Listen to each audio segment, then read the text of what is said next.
Welcome to on record.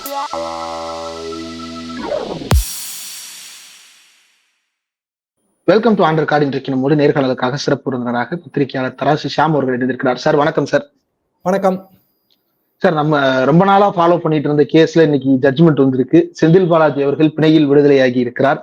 6 நிபந்தனைகள் விதித்திருக்கிறார்கள். இந்த பிணையை எப்படி பாக்குறீங்க? இந்த நிபந்தனைகள் என்னென்ன சார்? பிணை நாம் எதிர்பார்த்ததுதான். பல முறை நாம் இருவருமே இது பற்றி பேசியிருக்கிறோம். பிணை கிடைக்கும் என்பது ஏன் நிச்சயமாக தெரிந்தது என்றால், இதற்கு முன்பு பல்வேறு வழக்குகளிலே உச்சநீதிமன்றம் விதித்த கட்டுப்பாடுகள் மற்றும் கொடுத்த ஜாமீன். இதுல மூல வழக்கு, செந்தில் பாலாஜியின் மூல வழக்கு, அது ஒரு 10 வருடம் 11 வருடம் பழமையானது. ஒரு ஜாப் ஸ்கேம். அப்ப அந்த மூல வழக்கை விசாரிக்கிற அதிகாரம் ஈடிக்கு இருக்கா இல்லையா, அது ஒரு முக்கியமான கேள்வி. என் பார்வையில் பத்திரிகையாளராகவும் வழக்கறிஞராகவும் அந்த அதிகாரம் இல்லை. ஏன்னா பிஎம்எல்ஏக்கு ஷெட்யூல்டு அஃபென்ஸ் இருக்கு. இப்போ ஷெட்யூல்டு அஃபென்ஸ் பட்டியல நீங்க prevention of corruption act case, அப்புறம் டிஸ்ப்ரொபோர்ஷனேட் அசெட் கேஸ் எல்லாம் கொண்டு வரதா இருந்தா உண்மையிலேயே பிஎம்எல்ஏயோட நோக்கத்தையே நிறைவேற்ற முடியாது. பிஎம்எல்ஏ நோக்கம் என்ன? நோக்கம் ஆயுத கடத்தல்காரர்களை பிடிப்பது, சர்வதேச குற்றவாளிகளை பிடிப்பது, போதை மருந்துக்காரர்களை பிடிப்பது, இதெல்லாம். ஆனா அரசியல் நோக்கத்துக்கு பயன்படுத்தும் போது எப்போதுமே எதற்கு வேண்டுமானாலும் பிஎம்எல்ஏ பயன்படுத்தலாங்கிற ஒரு அன்பார்ச்சுனேட்டா அப்படியான ஒரு நிலைமை இந்தியால இருக்கு. அது நல்லதல்ல என்று நாம் பலமுறை கூறியிருக்கிறோம். முக்கியமான காரணம் இதுல எதை வைத்து நம்ம பார்க்கணும்னா, இது 3 நீதிபதிகள் கொண்ட அமர்வு. இதற்கு மேல நீங்க ஏதாவது ஒரு ரிவிஷனுக்கோ இல்ல நிபந்தனை வேற கூடுதல் நிபந்தனைகளுக்கோ போகணும்னா 5 நீதிபதிகள் கொண்ட அமர்வுக்கு தான் போக முடியும். ஈடிக்கு அந்த வாய்ப்பு இல்லை. இப்ப இதுக்கு முன்னாடி கொடுத்த பிணைகள்ல சம்பந்தப்பட்டவர்கள், அவர்கள் உதாரணமா டெல்லி முதல்வர் அரவிந்த் கெஜ்ரிவால், அவர் முதலமைச்சர் பணியை மேற்கொள்ளக்கூடாது, அப்புறம் அவரு தலைமைச் செயலகத்துக்கு போகக்கூடாது, கோப்புகளை பார்க்க கூடாது, இப்படியான நிபந்தனைகளை 2 நீதிபதிகள் கொண்ட அமர்வு வைத்திருந்தது. திருப்பி ரெகுலர் ஜாமீன் கொடுக்கும் போது வேறொரு அமர்வு, அது 2 நீதிபதிகள். அவர்கள் நீங்க 3 நீதிபதிகள் கொண்ட அமர்வுக்கு தான் இந்த நிபந்தனைய கண்டிஷன் ரிலாக்ஸ் பண்ண போகணும்னு சொல்லிட்டாங்க. ஆனா இங்க 3 நீதிபதிகள் அமர்வு அப்படியான கண்டிஷன் எதையும் விதிக்கல. ஓகே. செந்தில் பாலாஜி இப்ப எம்எல்ஏவுக்கு மந்திரி ஆகிற தகுதி இருக்கானா? இருக்கு. அந்த இடத்துல முட்டுக்கட்டை போட போறது யாருன்னா ஆளுநர். ஆக அரசியல் கொஸ்டினா தான் இது மாறி இருக்கு திருப்பி. அப்ப செந்தில் பாலாஜியோட வழக்கின் ஜாமீன் என்பது ரொம்ப முக்கியத்துவம் வாய்ந்தது. பிற ஜாமீன் மனு மீதான ஆணைகளை விட இது ரொம்ப முக்கியத்துவம் வாய்ந்தது என்பது எனது பார்வை. ஓகே. அப்ப இதுல ஆதாரங்களை அளிக்க கூடாது அல்லது வாய்தா அதிகம் வாங்கக்கூடாது, அப்புறம் என்கொயரிக்கு ஃபுல் கோஆபரேஷன் பண்ணணும்னு சொன்ன விஷயங்கள் அவர் அமைச்சராவதை எந்த விதத்திலும் தடுக்கலன்னு சொல்றீங்களா சார்? நிறைய அமைச்சர்கள் விசாரணைக்கெல்லாம் போயிட்டு தானே இருக்காங்க. இந்தியா முழுவதுமே, தமிழ்நாட்டுல இல்ல, இந்தியா முழுவதும். எனவே அது எந்த வகையிலையும் அது பாதிக்காது. பிரச்சனை என்னன்னா ஆளுநர் தான். ஏன்னா அவர் பொன்முடி அமைச்சராகும் போதே என்னென்ன முட்டுக்கட்டைகளை போட்டார், அதுக்கும் உச்சநீதிமன்றம் போக வேண்டியது வந்துச்சு. ஆமா, அது எல்லாருக்கும் நினைவுல இருக்கிற விஷயம் தான். 2வது, நம்ம ஆளுநர் ரொம்ப ஸ்பெஷல் பர்சன். அவருக்கு கான்ஸ்டிடியூஷன் அப்ளை ஆகுறது இல்ல. அவருதான் சொல்லிட்டாரு, கான்ஸ்டிடியூஷன்ல செக்குலரிசம்ங்கிற வார்த்தையெல்லாம் பிரிச்சேர்க்கை, அது யூரோப்பியன் கான்செப்ட், அதுக்கு இதுக்கு சம்பந்தமே இல்லைன்ட்டாரு. இன்ஃபேக்ட் சுப்ரீம் கோர்ட் தீர்ப்பே என்ன சொல்லியிருக்காங்க, இந்திரா காந்தி காலத்துல செக்குலரிசம் வார்த்தையை சேர்த்தாங்க. அது குறித்த ஒரு வழக்கு போகும்போது அதுக்கு முந்தைய வழக்குகளுக்கு இது பொருந்தாதுங்கிற வாதம் வைக்கப்பட்டது. அப்ப சுப்ரீம் கோர்ட் என்ன சொல்லுச்சுன்னா, சொன்னாலும் சொல்லாட்டாலும் இந்தியால கான்ஸ்டிடியூஷன் எப்போ அமல்படுத்தப்பட்டதோ அப்போல இருந்து செக்குலர் தான் சொல்லிருச்சு. இது எல்லாருக்கும் தெரிஞ்ச ஒரு விஷயம். அதே நம்ம ஆளுநர் என்ன சொல்றாரு, அப்படியெல்லாம் கிடையாதுங்க சாமி, இதெல்லாம் இந்திரா காந்தி அம்மா அவங்க இஷ்டத்துக்கு சேர்த்தாங்க, இன்செக்யூர் பிரைம் மினிஸ்டர் அப்படிங்கிற வார்த்தையை பயன்படுத்தினாரு. அப்ப இந்த ஆளுநர்கிட்ட நீங்க ஒரு நியாயமான நடவடிக்கை எல்லாம் எதிர்பார்க்க முடியாது. ஆனா அது அரசியல் நகர்வாக இருக்கும். அதுல பொலிட்டிக்கல் அட்வான்டேஜ் தான் திமுக கிடைக்குமே தவிர இன்னொரு சர்ச்சையை சுற்றி போயிட்டே இருக்கும். நமக்கு எல்லாம் கண்டென்ட் கிடைக்கிற மாதிரியான ஒரு நிலைமை தான் வரும். அதுல சரி, அடிப்படையில் நம்ம என்னங்க பார்க்கணும், ஒரு பிணை வழங்கப்பட்டிருக்கிறது. ஆமா, இந்த பிணை வழங்கப்படும் என்று எல்லோரும் எதிர்பார்த்தோமானா கிட்டத்தட்ட 100% எதிர்பார்த்தோம். எல்லா மூத்த வழக்கறிஞர்களும் எதிர்பார்த்தோம். என்ன காரணம்னா, நிறைய பேருக்கான பிணைகள் வழங்கப்பட்ட போது 2 பாயிண்ட் தான், right to speedy trial, right to personal liberty, 2 point தான். அப்ப ஸ்பீடி ட்ரையல் நடக்குமா நடக்காதா அப்படின்னா, இவருக்கு மூல வழக்கே எந்த காலத்துல முடிய போகுது, அது எத்தனாயிரம் பக்கம், எத்தனாயிரம் சாட்சி, அந்த மூல வழக்கே இவங்களுக்கு இடிக்கு அதிகாரம் இருக்கா இல்லையாங்கிற கேள்வி இன்னமும் இருக்கும்போது அந்த வழக்கு தனியா நடந்துட்டுல இருக்கு. அது எப்ப முடியும்னு தெரியாது. அப்ப வந்து எங்க ரைட் டு ஸ்பீடி ட்ரையல் எப்படி அப்ளை ஆகும்? Right to speedy trial apply ஆகலைன்னா right to personal liberty apply ஆகாது. 2 டெஸ்ட், ட்ரிபிள் டெஸ்ட் பெயிலுக்கு. 3வது டெஸ்ட் வந்து சட்டவிரோதம் அந்த மாதிரியான பார்வைகள். அப்ப இதுல அடிப்படையில பெயில் கிடைக்காம போயிருந்தா தான் வந்து பெரிய ஆச்சரியமா இருந்திருக்கும். ஓகே, பெயில் கிடைச்சதுல ஆச்சரியம் இல்ல. இதுக்கு அடுத்த கட்டம் என்ன, ஒரு அமைச்சராவாரா இல்லையா, அதுக்குள்ளதான் போக வேண்டியது இருக்கு. ஓகே சார், இதுல இன்னும் ஒரே ஒரு சந்தேகம் வந்து இடி வழக்குகள்ல இப்ப ஏற்கனவே ஒரு பக்கம் வந்து இடி வழக்குல ஜாமீன் கொடுக்கலாமா கூடாதான்னு ஒரு விவாதம் போய்கிட்டு இருக்கு. அந்த ஷரத்துக்கள் எல்லாமே இப்ப வந்து ஆய்வுக்கு உள்ள இருக்கு. நீதிமன்றத்துல அந்த வழக்கு ஒரு பக்கம் போயிட்டு இருக்கு. இப்ப இதற்கு இடையில தான் வந்து ஏற்கனவே பிஎம்எல்ஏ இவங்க சொல்றது படி வந்து வெளியே போன ஆதாரத்தை கலைச்சிருவாங்க, அதனால ஜாமீனே கொடுக்க கூடாதுன்னு இவங்க வச்சிருக்கிற ஷரத்தை மீறி இப்ப தொடர்ந்து கவிதாவுக்கு ஜாமீன், மணிஷ் சிசோடியாவுக்கு ஜாமீன், அரவிந்த் கெஜ்ரிவாலுக்கு ஜாமீன், செந்தில் பாலாஜிக்கு ஜாமீன் அப்படின்னா இடியை வந்து தன்னுடைய கட்டுக்குள் கொண்டு வந்திருக்கிறது நீதிமன்றம் அல்லது வந்து நெறிப்படுத்துகிறது நீதிமன்றம் எடுத்துக்கலாமா சார்? பிஎம்எல்ஏங்கிறது ஒரு சட்டங்க, பார்லிமெண்ட் ஏற்றின சட்டம். இப்படி இந்த நாட்டுல எத்தனையோ 1000 சட்டம் இருக்கும். ஆமா, அந்த எல்லா சட்டங்களும் எதுக்குள்ள வந்து அடக்கம்? அரசியலமைப்பு சட்டத்துக்குள்ள. அரசியலமைப்பு சட்டத்துக்குள்ள. அதை மீறி எல்லாம் நீங்க எதுவுமே செய்ய முடியாது. ஆமா, பிஎம்எல்ஏல ஒரு சரத்தை என்ன சொல்லுதுன்னா, ஜாமீன் கொடுக்கணும்னா, அதாவது 2 இடத்துல வருது அது. ஒண்ணு, போலீஸ் ஆபீசர் அரெஸ்ட் பண்ணணும்னா போலீஸ் ஆபீசர் ஐயந்திரிபுர ஒரு குற்றவாளிதான் கருதணும். இது ஒண்ணு. இன்னொரு இடம், நீதிமன்றம் ஜாமீன் கொடுக்கணும்னா ஐயந்திரிபுர ஒரு குற்றவாளி இல்லைன்னு கருதணும். அதாவது குற்றம் சாட்டப்பட்டவருக்கு தான் குற்றவாளி இல்ல என்று நிரூபிக்க வேண்டிய அந்த ஒரு கட்டாயம் வந்து சேர்ந்துருது. ஆனா பொதுவா நம்ம உலகளாவிய ஜூரிஸ்ப்ரூடன்ஸ்ல அப்படி கிடையாது. நீதி பரிபாலன கோட்பாடு until proved guilty all are innocent. நிரூபிக்கப்படுவரை அனைவரும் நிரபராதிகள்.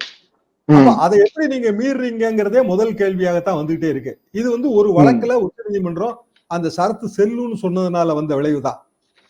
அந்த வழக்கையும் இப்ப மறுபரிசீலனைக்கு எடுத்து 3 நீதிபதிகள் கொண்ட அமர்வு விசாரிச்சுட்டு வருது. அவங்களும் இந்த வழக்க இதை எல்லாத்தையும் எடுத்து பார்ப்பாங்க. இப்ப அடுத்தடுத்தாப்புல எப்படி இது நகரும் அப்படின்னா, டோட்டலாவே இந்த பிஎம்எல்ஏ இருக்கிற இந்த கிளாஸ் வந்து செல்லாதுங்கிற முடிவுக்கு தான் போகும்.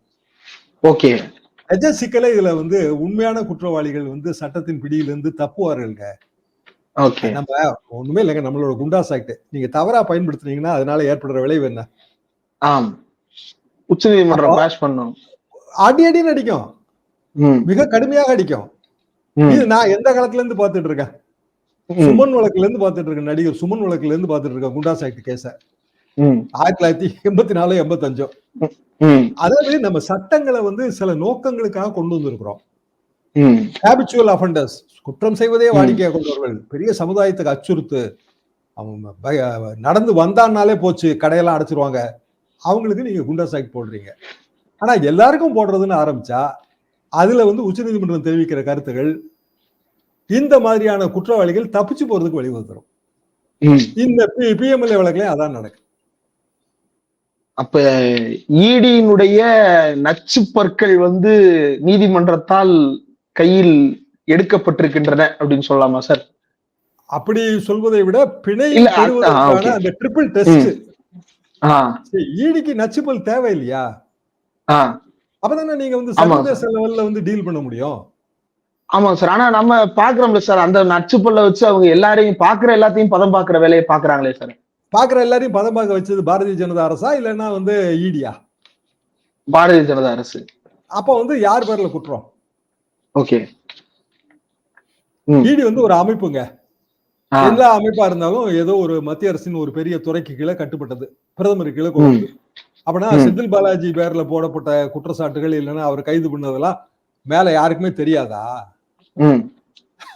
அதெல்லாம் பச்சைப்புள்ள கூட நம்பாதுங்க.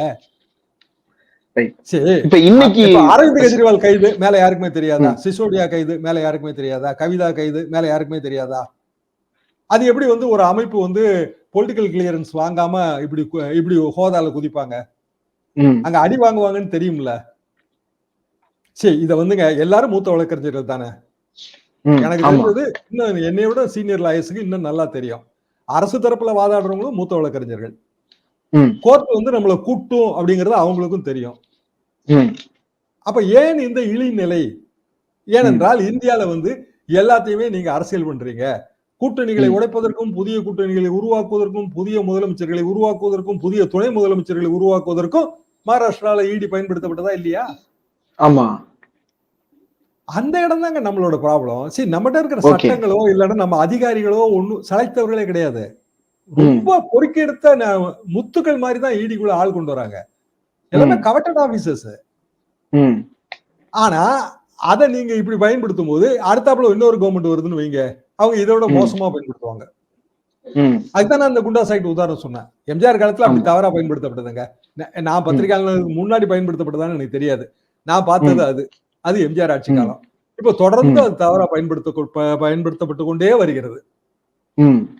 அப்ப எந்த இடத்துல நம்ம தவறு செய்யறோம் அப்படின்னா, அதிகாரிகளை நம்ம இஷ்டத்துக்கு வளைக்கிறதுனாலதான். அதிகாரிகள் எப்படி அப்படி பிளேயபிளா மாறுறாங்க? எல்லாருக்கும் வந்து கவர்டட் போஸ்ட் வேணும். பெரிய பதவியில தான் நான் இருப்பேங்க. எல்லா பதவியிலும் ஒரே சம்பளம் தானே, ஒரே வசதி தானே, நீங்க எதுக்கு வந்து அப்படி வாலாட்டணும்? வாலாட்டுறாங்க. சிக்கலே அதுதாங்க. மத்திய அரசும் சரி, மாநில அரசும் சரி, இதுதான் உண்மையான சிக்கல், இந்தியாவோட சிக்கல். Okay, right sir. இப்ப இந்த சூழ்நிலையில முதலமைச்சர் வந்து டெல்லியில இருக்கிறாரு.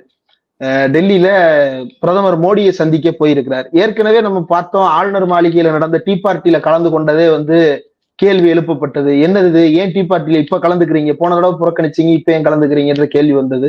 இன்னைக்கு இந்த விடுதலை நாள், இந்த நாள்ல அவர் வந்து டெல்லியில இருக்கிறாரு. பிரதமரை பார்த்து தமிழ்நாட்டினுடைய மாநில உரிமை கோரிக்கை வைக்க போயிருக்கிறார். இதை எப்படி பாக்குறீங்க சார்? இந்த சிச்சுவேஷனுக்கும் இதுக்கும் சம்பந்தம் இல்லையா, இருக்கா?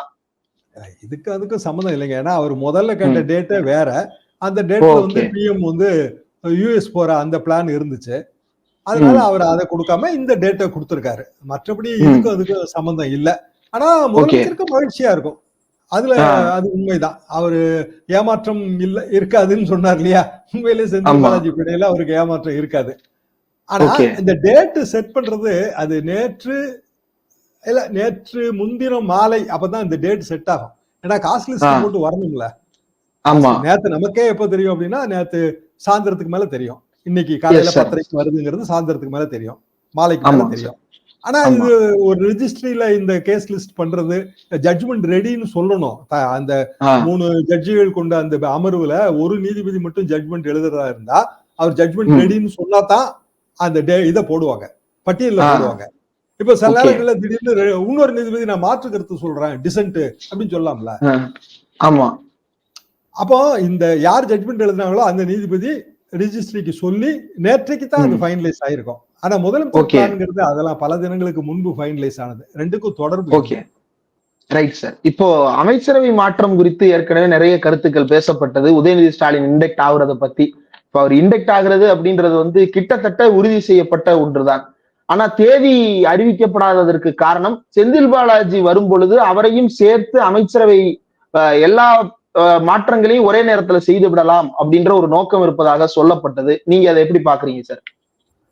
கிட்டத்தட்ட நம்ம 15% சீலிங் லெவல்ல தான் அமைச்சர்களோட எண்ணிக்கை இருக்கு. 234 15% தான் நம்ம அமைச்சர்கள் வச்சுக்க முடியும். அந்த சீலிங் லெவலுக்கு நம்ம போயிட்டோம். ஒரு இடம் வேணா பாக்கி இருக்கலாம்னு நான் நினைக்கிறேன். 33 அமைச்சர்கள் நினைக்கிறேன். சோ 1 இருக்கலாம், அதுக்கு மேல 1 2 இருக்கலாம், அதுக்கு மேல இல்ல. அப்போ செந்தில் பாலாஜி வரும்போது ஏற்கனவே இருக்கிற அமைச்சர்கள் இருந்து ஒரு சீனியர் அமைச்சர் ரிலீவ் பண்ணுவாங்களா, 2 சீனியர் அமைச்சர் ரிலீவ் பண்ணுவாங்களா? ஏன்னா உதயநிதி ஏற்கனவே இருக்கிற அமைச்சர் தான், துணை முதல்வர் அவருக்கான அந்தஸ்து தான். புதிய அமைச்சர்களா அவர் ஆக முடியாது, ஒரு ஜீவோ தான், வேற ஒண்ணும் கிடையாது. செந்தில் பாலாஜி தான் புதிய அமைச்சர் ஆவாரு. ஏன்னா அவரோட துறை வந்து மாற்றி கொடுக்கப்பட்டு விட்டது, அவர் அமைச்சர் பதவியை ராஜினாமா செய்துட்டாரு. அப்போ அந்த சீலிங் லெவல் ரீச் ஆகாது. அதனால முதலமைச்சர் விரும்பினா அவரை அமைச்சர் ஆக்கணும்னு சொல்லி கவர்னருக்கு கடிதம் கொடுக்கணும். ஆனா அவர் அமைச்சரா பதவி பிரமாணம் எடுக்கணும் திருப்பி. உதயநிதிக்கு அந்த கம்பல்ஷன் கிடையாது. அவர் அமைச்சரா திருப்பி பதவி பிரமாணம் எல்லாம் எடுக்க வேண்டியது கிடையாது. அப்ப பதவி பிரமாணத்துக்கு ஒரு நாள் வந்து குறிக்கணும் கவர்னர். நாள் குறிக்காத கவர்னர்களை இந்த நாடு கண்டிருக்கிறது, உங்களுக்கே தெரியும். வித்யாசாகர் ராவ் உடனே நாள் குறிச்சாரா? அதே வித்யாசாகர் ராவ் இபிஎஸ் ஓபிஎஸ் கையெல்லாம் சேர்த்து பிடிச்சி மேல தூக்கி அது ஏதோ தேர்தல் மேடை மாதிரி ராஜ்பவனை மாத்தினாரு, அதை மறந்துட்டோமா? இல்லை. அப்ப கவர்னர்கள் என்ன வேணாலும் செய்வாங்கிறது தான் நம்மளோட பார்வையே. அதுதான் நம்ம கவர்னர். இன்னும் அவரு வந்து எல்லா கவர்னரும் 8 அடி பாஞ்சா அவர் 16 அடி பாய்வாரு. ஆனா அது இன்னொரு அரசியல் சர்ச்சையாக மாறும். ஓகே, பரபரப்பான அரசியல் சூழல்ல இன்னொரு பரபரப்பாக செந்தில் பாலாஜி, ஆளுநர் ஆர் என் ரவின்னு அடுத்த அத்தியாயம் தொடங்குகிறது. எப்படி விரிவடைகிறதுன்னு பொறுத்திருந்து பார்க்கலாம். இவ்வளவு நேரம் ஒதுக்கி இந்த நேர்காணல் தந்ததற்கு மிக்க நன்றி சார்.